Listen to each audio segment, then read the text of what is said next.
Yeah, you know when you go through an audition process and you feel like you're in a really good place with it, but then you kind of second guess everything and go, well, I just don't know if I've done enough, or I don't know if I should have done this differently, and then, you know, the tapes have to go to the UK and have to be approved by everybody on the team. And the waiting after the final audition is something that is just excruciating. So when I finally got the call, it was just, wow. Broke down and was just a total dream come true. And the show itself was as well. Hey there, it's Connor Muller and welcome to Let's Chat Showbiz. This podcast is all about Australian showbiz. We're talking the glitz, the glam, the tough times and everything in between. Let's get this show on the road. Today's guest is an Australian cabaret and theatre performer who has graced stages across the country in many acclaimed productions.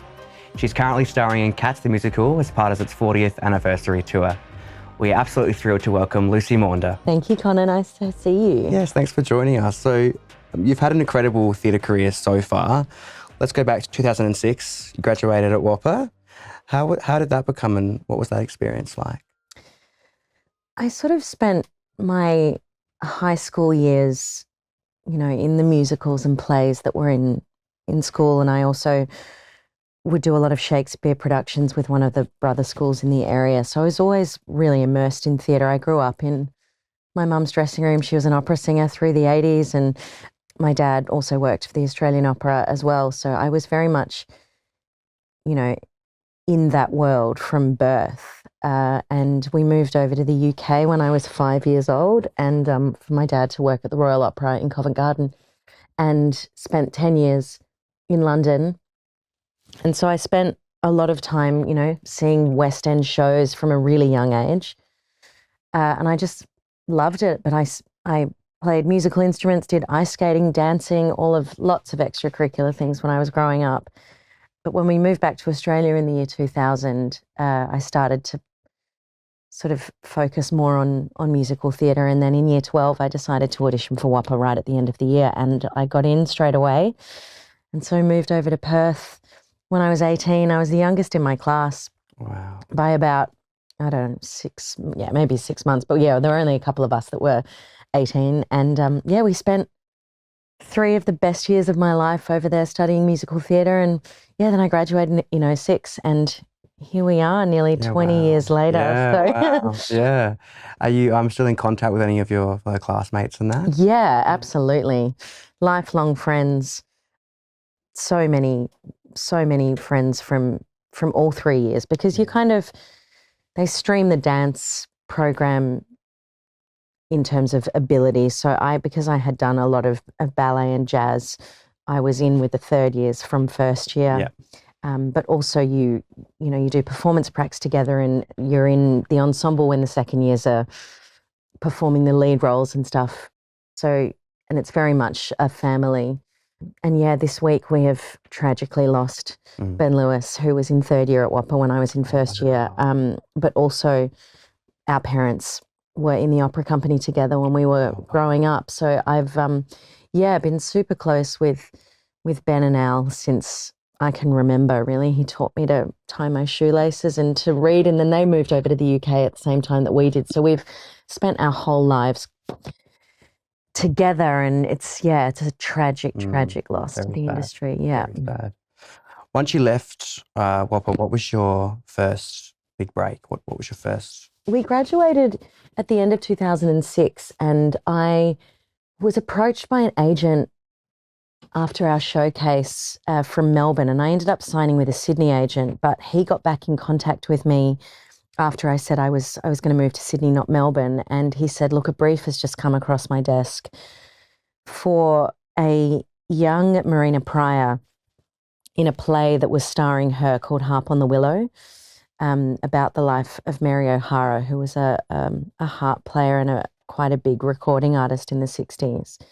And he said, look, I think they want somebody that's sort of in their early 20s with long, dark, curly hair, and that could potentially be young Marina. And he said, and I know that you're not being represented by me, but I couldn't let this brief pass my desk without passing it on to you. Wow. So we got in contact with them, and I auditioned for it, and that was the first thing I got. So that was pretty much straight after I graduated. And yeah, that played at the Comedy Theatre in 2007.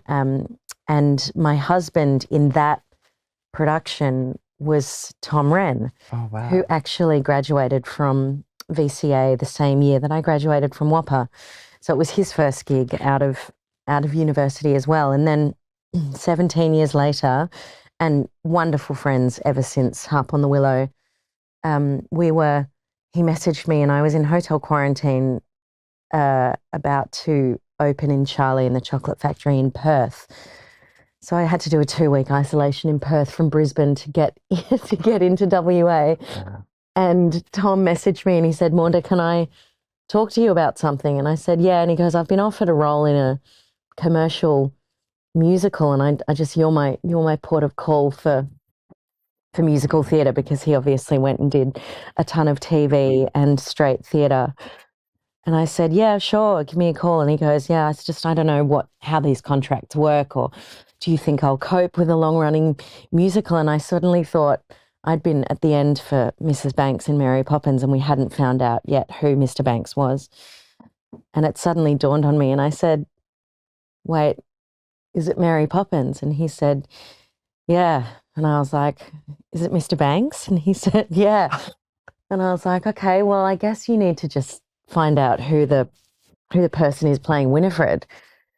And he said, well, obviously, because it's COVID lockdowns and whatever, we've just did everything via Zoom, and nobody had been in a room. You know, we had the creative team in face shields it was crazy. The whole thing was just done online. And I said, well, you're talking to her. And he was like, oh my God. So Wow. that was awesome. And then we ended up doing nearly 2 years as husband and wife on Mary What are the Poppins together. chances of that? I know, it's really cool. Yeah, wow. And he remains, one of my dearest friends. So I went off on a tangent there. Sorry about that. Hey, no, don't be sorry. Not at all. Not at all. Now, you've obviously done a lot of musicals and theatre that people would know. In 2011, you played Lara in the Australian premiere of Dr Zhivago alongside Anthony Warlow. Tell me about that. Well, that was an incredibly special project because it was written by the late Lucy Simon, who passed away a couple of years ago, actually, which is devastating. But her music was phenomenal. She wrote The Secret Garden, and getting the chance to create a role in Australia is pretty rare, especially with an international team like that.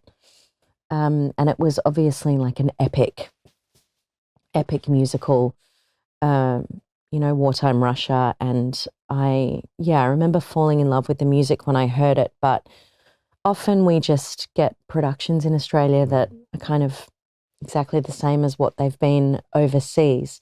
So to be a part of a world premiere like that was really amazing. And I was so young and sort of like green and bright-eyed, and didn't have any of the kind of anxious quirks that I have now. Now that I'm much older, I just sort of took it in my stride and went with it, and didn't really think about the pressure at all. But working with Anthony, we were working together at the time actually on a little night music at Sydney Opera House for Opera Australia. So we were already, and he'd worked with my parents since I was born, so I knew him all through my childhood. And then we got cast in a little night music together. He played my husband in that, Frederick, and I played Anne.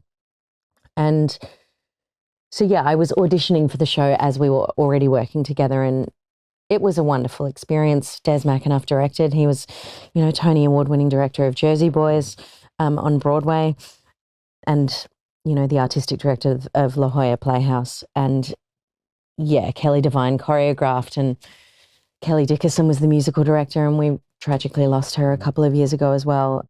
So the team was phenomenal, and they were all out from the States, and it did a couple of really successful seasons. We did Sydney, Melbourne and Brisbane, and then it was wonderfully received and a beautiful show. Yeah, wow. Yeah. You also did Matilda. You played Miss Honey. What drew you to that role, and what did you love most about playing her? Oh, I mean, I saw Matilda in London in its original cast and I fell in love with it. I think Tim Minchin had created just a masterpiece. And the more that I worked on it and the longer I spent with it, the more I appreciated its brilliance. Just phenomenal lyrics and music and heart. And it was just so moving. And Miss Honey was a really beautiful character and really special for me because I joined the company when my daughter was 6 weeks old. Wow. So I took over from Elise McCann, who was wonderful in the role. And I was meant to take over from the Brisbane season, but then I found out that I was pregnant. And we sort of had a chat with the producers and they went, yeah, it's really not an ideal look for Miss Honey to be 7 months pregnant. So, Probably not, no.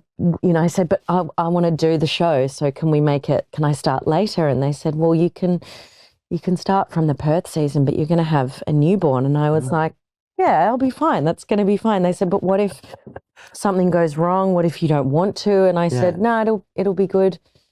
I'll do it. And just sort of had this blind hope that everything would be fine. And it was. Yeah, wow. So we packed up everything and got on a plane to Perth when Edie was 5 weeks old. And then I did about 5 days rehearsal and then I was on stage, not sleeping a wink through the night and doing 8 shows a week of Miss Honey. And people kind of ask me today how that was. And for the most part, for the Perth season at least, I don't really remember it. I didn't miss a show, but heaps of things happened that I literally can't remember. I was just in a sleepless days, but still adoring performing in the show. And then, we went on to tour with that for about 10 months. So by the time we finished Matilda, she was crawling, nearly walking, talking. So, it was a very special period in our lives. And I loved the show. I'd love to do it again. Yeah. And just on that, being a mother, obviously, how do you balance that with working in theatre and being away and travelling, and how do you manage that? Look, it's really difficult. It was easier before she went to school. And I was, had the phenomenal support of my partner's parents and my parents as well.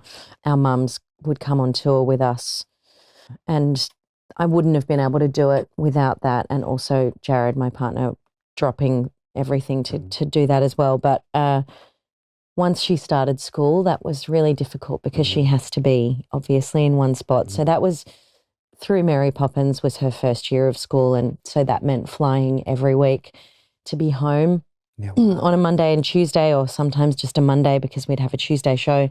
And, she's just been in Adelaide with me through this school holiday period. But that then means, you're still doing 8 shows a week and parenting through the day. And so, it's definitely tiring and it's definitely a juggle. But also she's just takes everything in her stride and it's also all she knows. Yeah. So I think being immersed in that world right from birth for her, she just gets it and that's what her parents do. And I guess, did you have a similar upbringing too? Absolutely, for sure. Yeah. So it's not sort of like I was there for the first 5 years of her life and then I went away. She was always, as soon as she turned 5, she was on an unaccompanied minor flight for Qantas. She's got thousands of Qantas frequent flyer points, and she loves traveling by herself. Yeah, and she prefers it actually because she gets treated like a queen and given unlimited lemonades, whereas I don't let that happen when I fly with her. So she much prefers traveling by herself. But no, she's an amazing kid. Yeah. Wow. You also did Pippin, where you played Catherine, but that was not long after COVID shutdowns, right after it was It was the first musical to come back after the lockdowns. So, that was October 2020. And I loved that show. I loved it so much and I wish it went longer. I had to do a 2-week hotel quarantine from Melbourne to Sydney because everyone was just, obviously Melbourne was hit really hard in 2020. And so basically the whole of Australia was open except for Victoria. So it was difficult. People kind of thought if you were from Melbourne that it was more preferable to set yourself on fire. No one wanted to talk. No one wanted to talk to anybody that was in Victoria. So, but yeah, that production of Pippin was phenomenal. Yeah, wow. And it was such a shame that it only went for a few weeks, and we lost quite a few performances because there was another outbreak of COVID in Sydney, and scary times. Yeah, I think we forget how bad it really was. I can't believe that we went through that. I think I'm really sort of proud that I was an adult and actually experienced it. And I had a 3-year-old at the time, so it was 8 months in lockdown in Melbourne was a lot. Yeah. And it was, 5 kilometres that we were allowed to leave our house, and it's just crazy times. But I feel proud that we got through it. 100%. Now, you mentioned before about playing Miss Banks in Mary Poppins, and you mentioned sharing the stage with Tom Wren, also Patty Newton as well. What was it like working with Patty Newton? Oh, gorgeous. She's a beautiful woman. Yeah. I love her. Yeah. Memories of working on Mary Poppins, and what was that like? Oh, look, Mary Poppins is one of the most amazing shows I've ever worked on. It was epic, and obviously very, very tiring because of the 4 to 5 sets of children that we worked with. So there were lots of rehearsals, and especially being the parents of the kids, we were constantly working with the kids in scenes. And the schedule was crazy and the show is long, but we had a ball. And I just think it's one of the best musicals that has ever been produced. So I was really proud to work on it. Yeah. And loved the role as well. And working with so many young children, how did you find that? I mean, in a production like that, long days, long hours. Long days, long hours, but also from when was the first time I worked with kids was on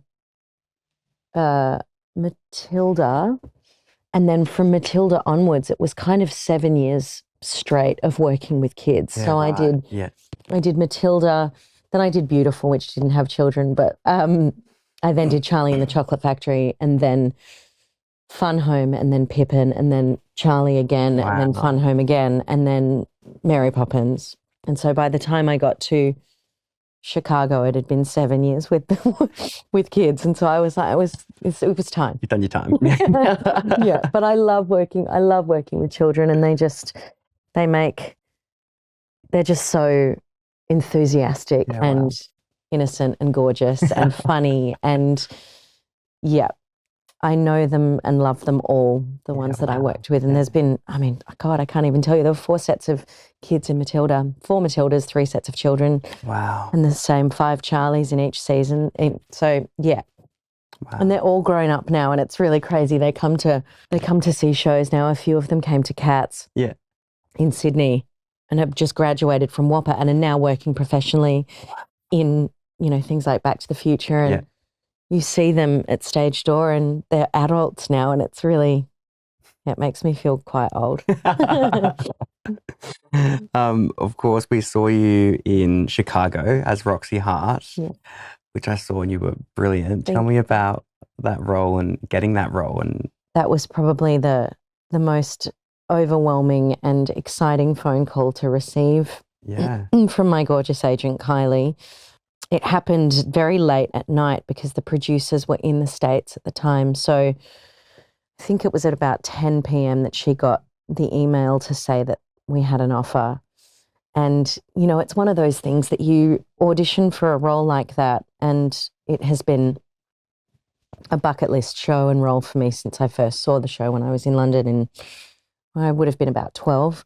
Saw the original London cast with Ruthie Henschel and Uta Lemper, and I fell in love with the show there. And I reckon I'd seen it 12 to 15 times before I auditioned for it. And every time it had come up in Australia, I was either not available or felt too young or whatever. And then it came around this time, and I just sort of had my sights set on it, really just, it was all I wanted. Yeah. And I worked incredibly hard in the audition process to, perfect the dancing and the choreography and make sure that I was as prepared as I possibly could be for the audition. And when you go through an audition process and you feel like you're in a really good place with it, but then you kind of second guess everything and go, well, I just don't know if I've done enough, or I don't know if I should have done this differently, and then, you know, the tapes have to go to the UK and have to be approved by everybody on the team.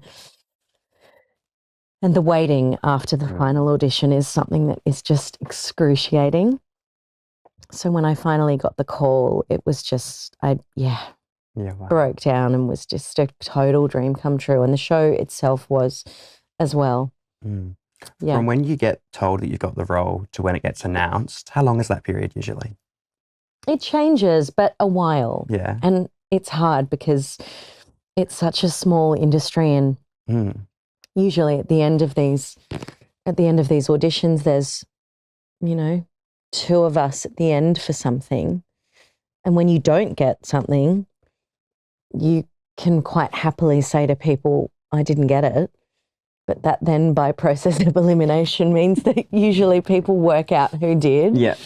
And so then everybody is trying to find out who got it, and you're on a, you know, NDA. Yeah. Can't talk about it until the announcement. So yeah, it's difficult. Tricky. Oh, I haven't heard. Yeah. And there was an incredible cast in that. Again, you worked with Anthony Warlow again. Peter Rosethorn, Sabi Goodman. There was a brilliant cast. What was it like working with that cast? Oh, it was great. So Zoe Ventoura played Velma, and we'd known each other for nearly 20 years before and never worked together. And she's just divine. I adore her. And yeah, working with Anthony again was amazing. We hadn't worked together since Dr Zhivago. So he worked with my partner on Fiddler on the Roof in 2015. So I'd seen him a bit, but we hadn't worked together. And yeah, doing Roxie and Billy together was super special. Yeah. And yeah, look, the show is timeless, and the show is iconic and just doesn't age, and still packs the same punch that it did. And that's why it's the longest running show on Broadway. Yeah. But yeah, going from that to doing something like Cats is also equally as iconic as well. But I wasn't expecting to do 2 such dance heavy shows at this age. 2 of the biggest dance shows in the musical theatre canon. Yeah. Chicago and Cats. So it's been it's been a great period for that for me. Do you have a favourite number that you did in Chicago? Yeah, I mean, I think Both Reach for the Gun is one of the most amazingly staged numbers of all time. That was a joy to perform that every night. But I think for me, doing the Roxie monologue into the Roxie song, surrounded by gorgeous boys, was a highlight.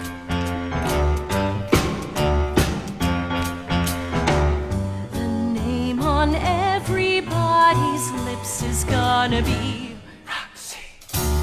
And lady raking in the chips is gonna be Roxie. She's gonna be a celebrity. That means somebody everyone knows. But, you know, everything in Chicago is amazing. Doing the Hot Honey Rag at the end of the show, and nowadays when Zoe and I were in rehearsals and they handed us the hats and the canes and started to do the choreography, we both burst into tears and we looked at each other and we were just like, I can't believe this is actually happening. Yeah.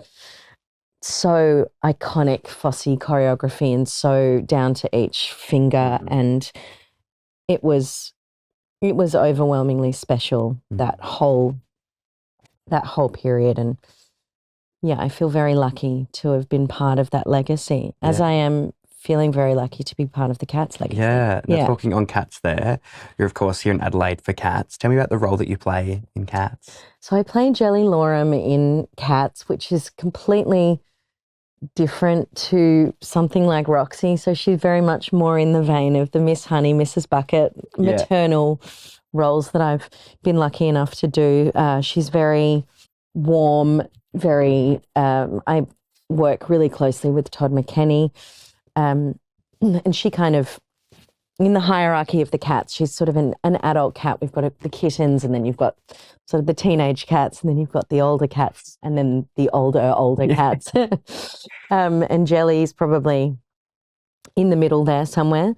But she kind of cares for Gus, who is played by Todd, and puts him forward and supports him and wants him to be the cat that gets to have a new life. The storyline of Cats is pretty loose, but it's a lot of cats are being put forward to move on to another life, and Jelly puts Gus forward, and she's kind of his carer, and she's a gorgeous role. But we were given three words when we were in rehearsals that were from the original production, actually. So each cat has 3 adjectives that would inform their character physically. Right. And Jelly Loram's 3 words are practical, cheery, and busy. So in terms of the physicality of the cats, I don't err towards the side of the languid cats. So she's much more upright, and she moves a lot quicker, and she's a very kind of bright and happy cat. Right. Sounds crazy. It does, doesn't it? Whereas someone like Grisabella, her 3 words are hurt, indomitable, and proud. Yeah, right. See. So she has those inform her physicality. So her back is always kind of, the cats would never see what's going on her face, but from the back, she always looks really, really proud, and she's strong. And so, yeah, they're really helpful actually to get into the physicality, because a lot of the other ones they lie down a lot more. And but yeah, I sit very upright and wow. Very busy fussing over Todd.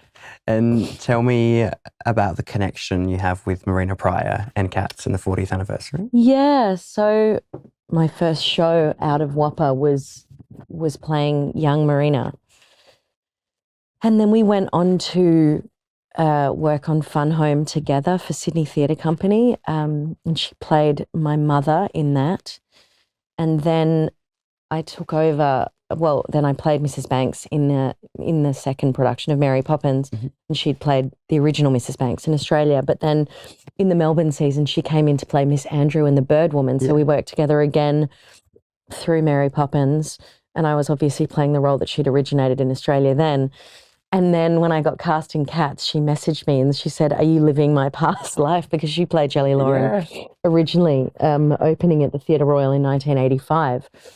And so I got cast in the same role on the same stage 40 years later. And yeah, she sent me a photo of her as Jelly in 1985, and I sent her one back of me, and we were sitting exactly the same way. Wow. Yeah, crazy. Yeah, but I love Marina. She's been a wonderful mentor of mine for my whole career. So yeah. And working with Todd McKenney there, you mentioned that briefly then. Yes. What's that like? Have you worked with Todd before, sorry? Yeah, I worked with him on Grease. Oh, yeah. In 2013. He played Teen Angel and I played Rizzo. So we toured in that for nearly 2 years. And I loved working with him then. And yeah, we get to work together super closely on this. And he's naughty, but really fun. Yeah, best. You've also done your own music, your own album you've released. Tell me about your own music and all that. Well, it's not necessarily my own music, but I did a one-woman show called Songs in the Key of Black, which was a collection of Irving Berlin's songs, but rearranged by the wonderful Daniel Edmonds. And so we toured around Australia doing that back in 2012, and then went into the studio and recorded all of the songs that were featured in the show, basically to have merch to sell all around the country in CD form, which is hilarious because I've got about 4,000 of them in my attic that I will never use because no one has a CD player anymore. But Daniel did wonderful arrangements of these Irving Berlin songs, and it was very much a kind of speakeasy honky-tonk era of the American songbook.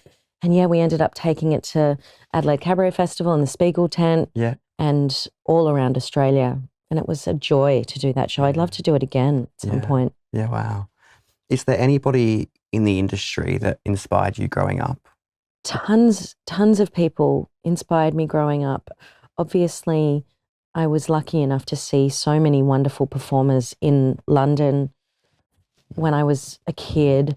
I remember going to see Audra McDonald at the Donmar Warehouse when I was probably 10 or 11, and that just blew my mind. Wow. And then moving over to Australia, I went to New York for the first time when I was in probably year 11 by myself, actually, which is kind of crazy. Yeah. And that is now crazy. that I think about it. And yeah, I saw something like 30 Broadway shows when in a 3 to 4 week period. Wow. Just immersed myself in theatre over there and saw, the original production of The Colour Purple and saw Sutton Foster in The Drowsy Chaperone, and just, I was very lucky to see as much as I did. So I just adored the art form and still do. Mm-hmm. Yeah. Who'd be the most famous person you've met? Oh, okay. I can't believe this took me so long to get to. I met Mel B from the Spice Girls, which was wow, okay. huge. Yeah. Huge for me. How did that happen? She came to see Mary Poppins. Wow. And then she came to stage door afterwards, and I was like, oh my God, so excited. I was obsessed with the Spice Girls growing up. Age, 10, 11, 12, and I was living in London at the time, so it was a phenomenon like no other. Yeah. There we go. Now, at the end of each episode, I ask a question to ask the next guest. Our last guest was Annie Byron, and she said, what would you have done if you hadn't been doing this career?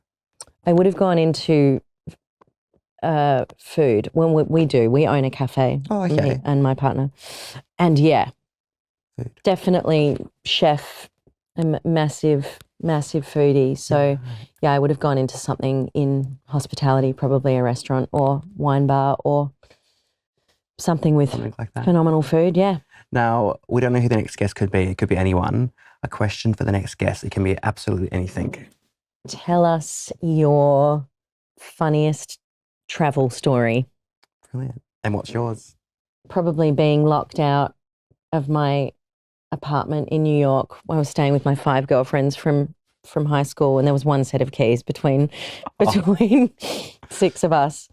And they were all out at a bar in Brooklyn, and I'd seen a show, so I was by myself. And then I came back, and none of us had mobile phones with roaming because we're really old. And I got locked out of our East Side apartment for hours and went and hid in a bathroom in... Anyway, I'm going to stop that there. Yeah, we'll leave it at that. Yeah, I was scared. Yeah. Now, the final question I have for you, is there anyone that you think would be good on Let's Chat Showbiz? Well, I think you should get Todd McKenney on, and I think you should get Marina Prior on as well, because they're both hilarious. Yeah, for sure. Yeah. They're both, brilliant. Or Stephen Anderson. Oh, yeah. Who was just phenomenal in Titanic and is one of the most hilarious human beings. So yeah, he'd be great. Fantastic. Well, thank you so much for your time. Thank you. Really enjoyed it. Thank you. Thanks for tuning in. If you want more episodes of Let's Chat Showbiz, you can follow along on YouTube, Spotify, Apple, Instagram, TikTok, and even Facebook for all you oldies. See you next time on Let's Chat Showbiz.